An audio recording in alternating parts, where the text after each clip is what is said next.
All right, so we're going to now do some multiplying radicals. We've done simplifying and simplifying with variables. We're going to keep the variables out of this and just do some multiplying. When you do the multiplying, you're looking at keeping the number that's outside, your coefficient outside, and then you can put this inside, okay? Now you can do this a couple of different ways. You can go ahead and multiply that and then see what you get. But if you multiply it, you're just going to break it back down again. So we have 5 here. And 20 is 4 times 5, and 4 is 2 times 2. So we look at our tree, right? We've got a pair of 2's, and we have a pair of 5's, right? So this is 2, and this is 5. So we still have our 2 from here, okay? Times 2 times 5. We don't have anything left.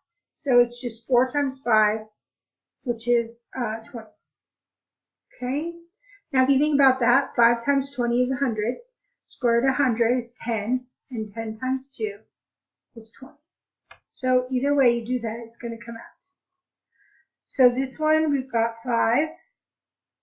Square root 6 times 12. And again, 6 and 12 is 6 times 2. So right there are your pairs, okay? So we're going to pull out a 6. We've got 5 times 6. And then we still have our square root 2. So 30 square root 2, okay?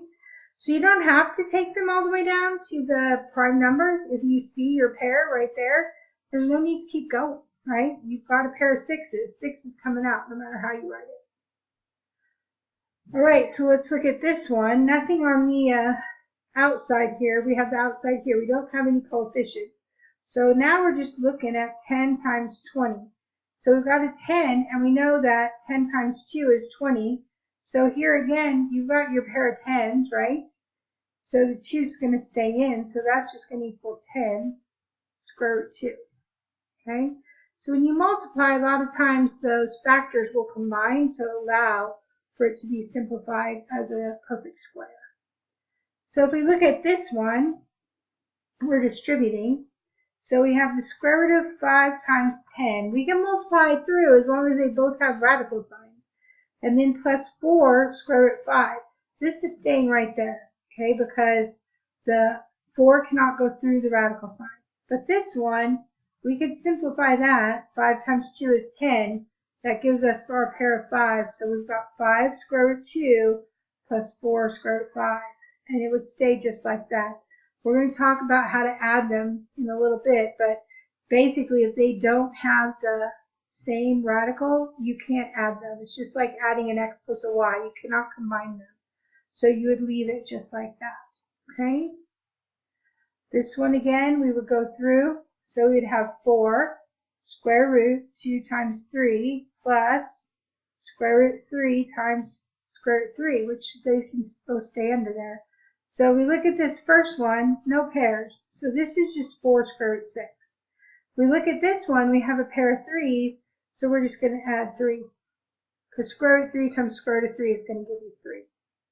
And that would be that one. You would be done right there. Okay? Now this last one, what's the square root of 5 times square root of 5? If we write them underneath together, we have a pair of 5's, so just 5 comes out. This is important to recognize because as we do the rationalizing the denominator, what we're doing is making this become a perfect square so that you can get rid of the radical sign. When you rationalize, that's what you're doing. And so you need to recognize that when you multiply a radical by itself, you're just getting that number because this becomes the square root of 25 and that is 5. All right?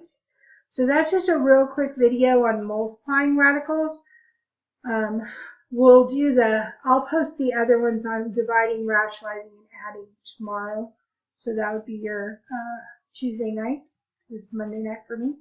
And so if you're having trouble with these radicals, my suggestion is to look at these more specific videos because I've given you more examples than notes. And maybe that will help you out. And come see me after school, Tuesday, Thursday, Friday, or any day before school.